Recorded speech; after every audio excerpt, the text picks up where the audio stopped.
Assalamualaikum warahmatullahi wabarakatuh. Sahabat berkah yang dirahmati Allah, jumpa lagi dalam rahmat dan senantiasa dalam lindungan Allah Subhanahu wa ta'ala. Semoga kita senantiasa dalam keberkahannya dan rahmatnya. Amin ya rabbal alamin.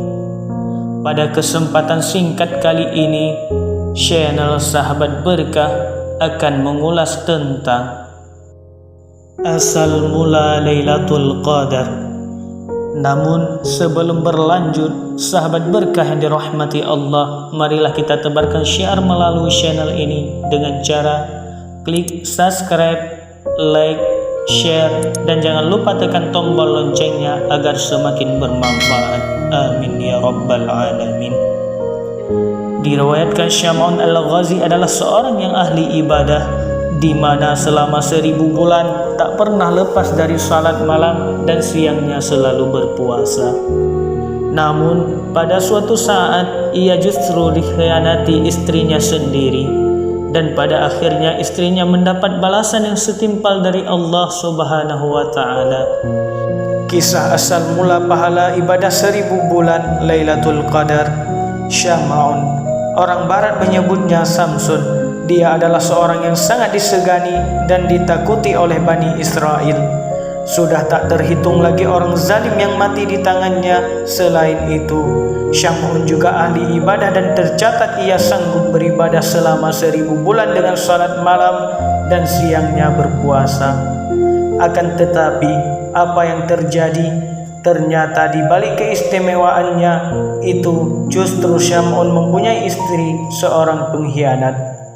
Akibatnya si istri tersebut diperdaya oleh Bani Israel untuk membunuh suaminya sendiri. Pada awalnya si istri menolak dengan mentah-mentah ajakan kaum Bani Israel. Namun karena iming-iming harta benda yang banyak, si istri akhirnya mau melakukan kejahatan itu. Kami akan memberimu seutas tali kuat, ikatlah tangan dan kaki Syam'un ketika dia tidur. Nanti setelah itu kamilah yang bertindak untuk membunuhnya. Hari pertama, istri Syam'un gagal karena ketiduran yang disebabkan karena suaminya terlalu lama mengerjakan salat malam, hingga membuat istri Syam'un tak kuasa menahan ngantuk yang amat sangat. Syam'un hanya tidurnya sedikit saja dalam semalam, di mana malam-malamnya hanya dipergunakan untuk beribadah. Keesokan harinya, istri Syam'un melapor kepada tentara Bani Israel bahwa dia belum berhasil mengikat tangan dan kaki suaminya. Mereka tidak mempersalahkan hal ini. Hari berikutnya, istri Syam'un berhasil mengikat suaminya ketika tidur dengan seutas tali yang kuat. Tatkala Syam'un bangun dan ingin beribadah kepada Allah Subhanahu wa ta'ala, ia terkejut karena kedua kakinya terikat. "Wahai istriku, siapakah yang mengikatku dengan tali ini?" "Aku yang mengikat," jawab si istri. "Hanya sekedar mengujimu sampai sejauh mana kekuatanmu," ujar istrinya. Kemudian Syam'un dengan mudah melepas tali tersebut lalu bergegas menuju tempat beribadahnya. Maka gagallah rencana pembunuhan pada hari itu.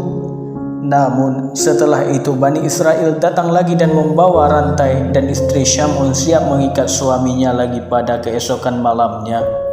Di hari ketiga, istri Syam'un berhasil lagi mengikat suaminya dengan rantai yang diberikan oleh orang-orang kafir.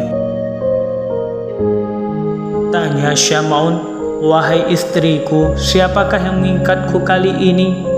dengan nada agak marah ketika bangun dari tidur. Istrinya pun kembali menjawab, "Aku yang mengikatnya, sekedar untuk mengujimu," jawab istrinya. Lagi-lagi Syam'un segera menarik tangannya, dan dengan kekuatannya yang luar biasa ia memotong rantai itu dengan mudah. Melihat hal ini, istrinya pun segera membujuk suaminya agar mau menceritakan rahasia kekuatan tubuh yang dimiliki suaminya. Akhirnya Syam'un bercerita juga jika sebenarnya ia adalah seorang wali dari sekian banyak waliullah yang hidup di dunia ini. "Wahai istriku, ketahuilah bahwa tidak ada seorang pun yang mampu mengalahkanku dalam perkara dunia kecuali rambutku ini," jelas Syam'un. Syam'un memang memiliki rambut yang panjang dan konon panjangnya digambarkan bahwa ujung rambutnya akan menyentuh tanah saat Syam'un berdiri. Karena sudah mengetahui kelemahan Syam'un, besoknya saat Syam'un tidur, mulailah istrinya mengikat tangan Syam'un dengan 4 helai rambutnya dan mengikat pula kakinya dengan 4 helai rambut milik Syam'un. Setelah bangun, Syam'un bertanya, "Wahai istriku, siapakah yang mengikatku ini?" "Aku, untuk mengujimu," jawab istrinya yang mulai ketakutan. Setelah itu Syam'un berusaha dengan segenap tenaga untuk melepaskan ikatan itu, namun tidak berdaya untuk memotongnya. Si istri langsung saja memberitahukan kepada tentara Bani Israel tentang hal itu. Mereka yang berjaga tak jauh dari rumah Syam'un segera datang dan membawa Syam'un ke sebuah tempat pembantaian. Syam'un yang tak berdaya diikat pada tiang dan mulailah mereka menganiaya Syam'un. Astaghfirullah, sungguh biadab orang-orang Bani Israel dari dulu hingga kini. Kedua telinga Syam'un disayat, matanya dicungkil, bibir, tangan dan kakinya dipotong-potong. Waliullah, beberapa riwayat mengatakan bahwa Syam'un merupakan salah satu golongan Nabi, yang satu ini tidak nampak kesakitan. Bibirnya terus berzikir hingga pertolongan Allah Subhanahu wa Ta'ala datang. Allah Subhanahu wa Ta'ala memberi Syam'un kekuatannya tidak bisa dibayangkan dan melebihi kekuatan dari rambutnya sendiri. Syam'un hanya beringsut sedikit, maka putuslah tali rambut itu hingga tiangnya juga ikut roboh. Bukan itu saja, tempat menyiksa dan pembantaian itu juga turut hancur. Tembok serta atapnya menimpa Bani Israel hingga banyak di antara mereka yang mati, termasuk istrinya sendiri. Kisah di atas diceritakan sendiri oleh Rasulullah SAW kepada para sahabat, hingga para sahabat merasa iri dengan keikhlasan ibadah yang dilakukan Syam'un. "Ya Rasulullah, tahukah pahala yang telah dicapai oleh Syam'un?" tanya sahabat kepada Nabi Muhammad SAW. "Tidak," jawab Rasulullah SAW. Lalu Allah Subhanahu wa Ta'ala mengutus malaikat Jibril untuk menurunkan surah Al-Qadar.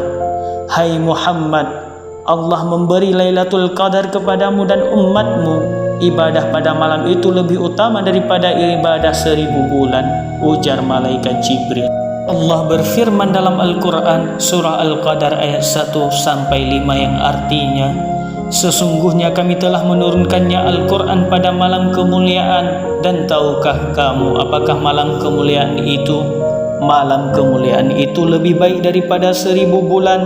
Pada malam itu turun malaikat-malaikat dan malaikat Jibril dengan izin Tuhannya untuk mengatur segala urusan.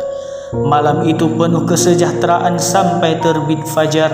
Adapun penjelasan ayat tersebut, malam kemuliaan dikenal dalam bahasa Indonesia dengan malam Lailatul Qadar, yaitu suatu malam yang penuh kemuliaan kebesarannya.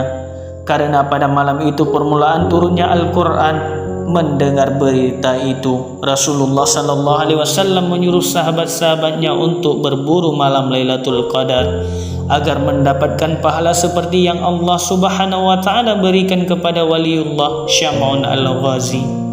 Dan malam 1000 bulan itu ada di antara 30 hari dalam bulan puasa, terutama malam-malam ganjil di 20 hari terakhir bulan Ramadan. Maka barang siapa yang beribadah di malam itu, maka pahalanya sama dengan beribadah selama 1000 bulan ataupun 84 tahun. Sekian sahabat berkah yang dirahmati Allah. Wallahu a'lam bishawab. Semoga bermanfaat bagi kita semua. Wassalamualaikum warahmatullahi wabarakatuh.